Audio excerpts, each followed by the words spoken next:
สบายดีพ่อแม่พี่น้องป้องปรายเบิดสุคนเนาะ FC ทางช่องแอดภูมิเลขคำนวณเนาะมื้อนี้เนาะแอดภูมิก็สิมาตามแนวทางให้พี่น้องเนาะสำหรับหวยลาวเอ็กต้าเนาะพี่น้องเนาะแอดภูมิก็บ่ได้มาลงช่องนี้ก็โดนแล้วเนาะพี่น้องเนาะต่อไปนี้เนาะแอดภูมิก็สิมาลงช่องนี้เป็นหลักเด้อพี่น้องเด้อบัดนี้เพราะว่าช่องเก่าแอดภูมิมันจักเป็นหยังเนาะพี่น้องเนาะเปิดสร้างรายได้บ่ได้เนาะพี่น้องเนาะเพราะฉะนั้นแอดภูมิต้องมาเปิดช่องนี้ใหม่เนาะก็ฝากให้พี่น้อง FC ทุกคนเนาะถ้าว่าเป็น FC บ่ภูมิก็ฝากมากดติดตามนี่เด้อพี่น้องเด้อถ้าว่าชื่นชอบแนวทางบ่ภูมิเนาะก็ฝากกดไลค์กดแชร์นี่เด้อพี่น้อง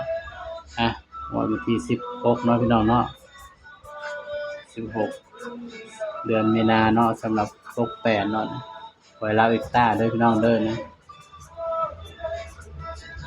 หวยลาวเอ็กต้าเนาะพี่น้องเนาะ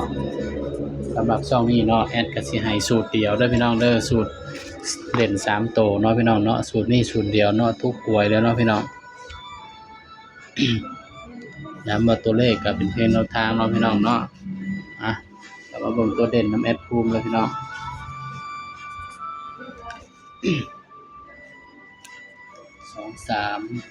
4 7 9 4 9ได้6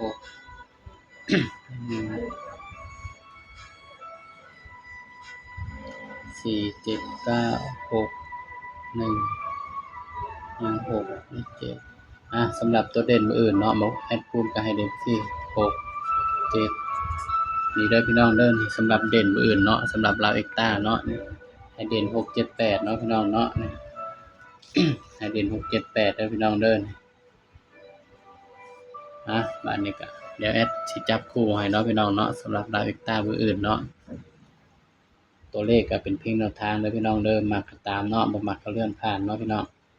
แอดภูมิก็ให้เพื่อเป็นแนวทางเนาะพี่น้องเนาะจับ6ก่อนแอดก็สิให้อยู่6คู่9คู่พี่น้องขออภัย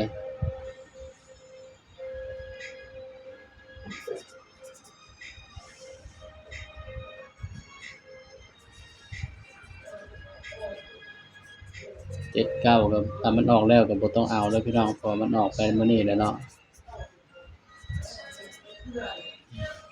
นี่นี่ก็เป็นเพียงแนวทางเนาะสำหรับเราเอ็กต้าเบอร์อื่นเนาะพี่น้องเนาะสำหรับตัวเด่นเนาะแอดก็จ่อให้เด้อพี่น้องนี่นี่ก็เป็นเพียงแนวทางเนาะสำหรับเราเอ็กต้าเนาะพี่น้องเนาะ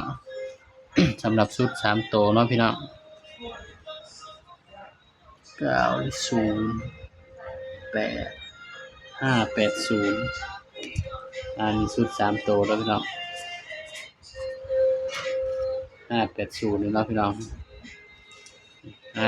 นี่ก็เป็นเพียงแนวทางเนาะพี่น้องเนาะสำหรับเวลาเอ็กต้าเด้อพี่น้องเด้อนี่สำหรับคลิปนี้เนาะแอดภูมิก็ฝากไว้เพียงส่ำนี้เนาะพี่น้องเนาะอย่าลืมกดไลค์กดแชร์กดติดตามช่องแอดภูมิเลขคำนวณให้เด้อพี่น้องเด้อสบายดีครับ